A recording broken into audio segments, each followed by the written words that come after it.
Hello friends, আজকে আমরা কিছু গুরুত্বপূর্ণ জিকে প্রশ্ন এবং তার উত্তর নিয়ে আলোচনা করতে চলেছি। কলকাতা পুলিশের কনস্টেবলে আসার মতো কিছু গুরুত্বপূর্ণ প্রশ্ন, ডব্লিউবিপি কনস্টেবল, ডব্লিউবিপি এসআই এবং রেলের গ্রুপ ডি এবং এনটিপিসিতে আসার মতো কিছু গুরুত্বপূর্ণ জিকে প্রশ্ন নিয়ে আমরা আলোচনা করব।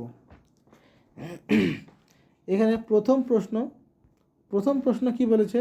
শেষ মোগল সম্রাট কে ছিলেন? শেষ মোগল সম্রাট ছিলেন হচ্ছেন বৃহদ্রথ। বৃহদ্রথ ছিলেন শেষ মোগল সম্রাট। 2 নম্বর প্রশ্ন, নওরোজ উৎসব কে চালু করেন? নওরোজ উৎসব চালু করেন গিয়াসউদ্দিন বলবন। 3 নম্বর প্রশ্ন, উডের নির্দেশনামা কবে প্রকাশিত হয়? উডের নির্দেশনামা প্রকাশিত হয় হচ্ছে 1854 খ্রিস্টাব্দে উডের নির্দেশনামা প্রকাশিত হয়। চম্পারণ সত্যাগ্রহের একজন স্থানীয় নেতা কে ছিলেন? চম্পারণ সত্যাগ্রহের একজন স্থানীয় নেতা ছিলেন রাজকুমার শুক্লা। নেক্সট কোশ্চিন, 5 নম্বর কোশ্চিন হলো, প্রথম রাজীব গান্ধী খেলরত্ন পুরস্কার বিজয়ীকে? প্রথম রাজীব গান্ধী খেলরত্ন পুরস্কারের বিজয়ী হলেন বিশ্বনাথ আনন্দ। 6 নম্বর প্রশ্ন, টি কথাটি কোন খেলার সঙ্গে যুক্ত? টি কথাটি গল্ফের সঙ্গে যুক্ত। 7 নম্বর প্রশ্ন, যামিনী কৃষ্ণমূর্তি নিচের কোন নৃত্যের সঙ্গে যুক্ত? যামিনী কৃষ্ণমূর্তি ভারতনাট্যমের সঙ্গে যুক্ত এই যামিনী কৃষ্ণমূর্তি। 8 নম্বর প্রশ্ন, আর্জেন্টিনার মুদ্রার নাম কি? আর্জেন্টিনার মুদ্রার নাম হলো পেসো।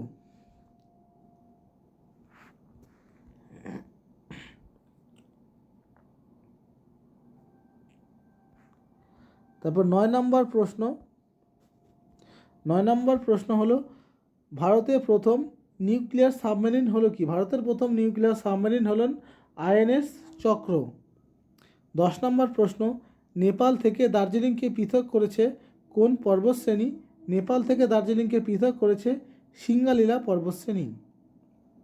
রানা প্রতাপ সাগর ড্যাম অবস্থিত কোথায়? রানা প্রতাপ সাগর ড্যাম অবস্থিত চম্বল নদীতে। নন্দা দেবী বায়োস্ফিয়ার অবস্থিত কোথায়? নন্দা দেবী বায়োস্ফিয়ার অবস্থিত হচ্ছে উত্তরাখণ্ডে।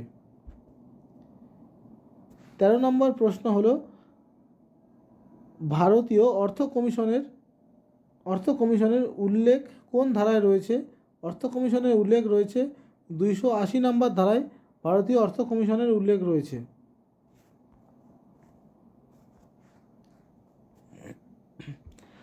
14 নম্বর প্রশ্ন, আম্বেদকর সংবিধানের কত নম্বর ধারাকে সংবিধানের হৃদয় বা আত্মা বলে অভিহিত করেছেন? 32 নম্বর ধারাকে। 15 নম্বর প্রশ্ন হলো,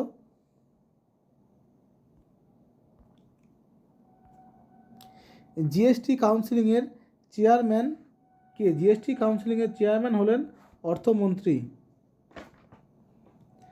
তারপরে 16 নম্বর প্রশ্ন হলো, জাতীয় আয় পরিমাপ করে কোন সংস্থা? জাতীয় আয় পরিমাপ করে সিএসও। নিচের কোনটি ভেক্টর রশ্মি? ভেক্টর রশ্মি কোনটি? ভরবেগ হলো একটি ভেক্টর রশ্মি। মরুভূমিতে মরীচিকার কারণ হলো কি? মরুভূমিতে মরীচিকার কারণ হলো অভ্যন্তরীণ পূর্ণ প্রতিফলন হচ্ছে মরুভূমিতে মরীচিকার কারণ। 19 নম্বর প্রশ্ন হলো, তড়িৎ প্রবাহ কোন যন্ত্রের সাহায্যে পরিমাপ করা হয়? তড়িৎ প্রবাহ পরিমাপ করা হচ্ছে অ্যামিটার যন্ত্রের সাহায্যে। লোহার সবচেয়ে বিশুদ্ধ রূপ হচ্ছে কি? লোহার সবচেয়ে বিশুদ্ধ রূপ হচ্ছে কাঁচা লোহা। 21 নম্বর প্রশ্ন, মেসোফিল কলা কোথায় থাকে? মেসোফিল কলা থাকে পাতায়। 22 নম্বর প্রশ্ন, একটি ডাইস্যাকারাইডের উদাহরণ হচ্ছে কি? একটি ডাইস্যাকারাইডের উদাহরণ হচ্ছে ল্যাকটোজ।